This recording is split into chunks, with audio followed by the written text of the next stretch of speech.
एक बार भगवान बुद्ध जेतवन विहार में रह रहे थे। भिक्षु चक्षुपाल भगवान से मिलने के लिए आए थे। उनके आगमन के साथ उनकी दिनचर्या, व्यवहार और गुणों की चर्चा भी हुई। भिक्षु चक्षुपाल अंधे थे। एक दिन विहार के कुछ भिक्षुओं ने कुछ मरे हुए कीड़ों को चक्षुपाल की कुटी के बाहर पाया और उन्होंने चक्षुपाल की निंदा करनी शुरू कर दी कि उन्होंने इन जीवित प्राणियों की हत्या की।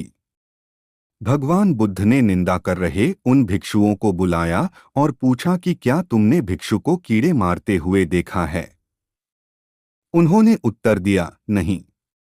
इस पर भगवान बुद्ध ने उन साधकों से कहा कि जैसे तुमने उन्हें कीड़ों को मारते हुए नहीं देखा, वैसे ही चक्षुपाल ने भी उन्हें मरते हुए नहीं देखा और उन्होंने कीड़ों को जानबूझकर नहीं मारा है, इसलिए उनकी भर्त्सना करना उचित नहीं है।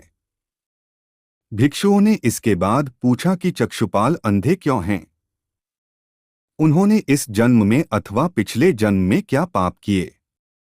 भगवान बुद्ध ने चक्षुपाल के बारे में कहा कि वे पूर्व जन्म में एक चिकित्सक थे। एक अंधी स्त्री ने उनसे वादा किया था कि यदि वे उसकी आंखें ठीक कर देंगे तो वह और उसका परिवार उनके दास बन जाएंगे। स्त्री की आंखें ठीक हो गईं, पर उसने दासी बनने के भय से यह मानने से इनकार कर दिया। चिकित्सक को तो पता था कि उस स्त्री की आंखें ठीक हो गई हैं। वह झूठ बोल रही है। उसे सबक सिखाने के लिए या बदला लेने के लिए चक्षुपाल ने दूसरी दवा दी। उस दवा से महिला फिर अंधी हो गई। वह कितना ही रोई पीटी, लेकिन चक्षुपाल जरा भी नहीं पसीजा। इस पाप के फलस्वरूप अगले जन्म में चिकित्सक को अंधा बनना पड़ा।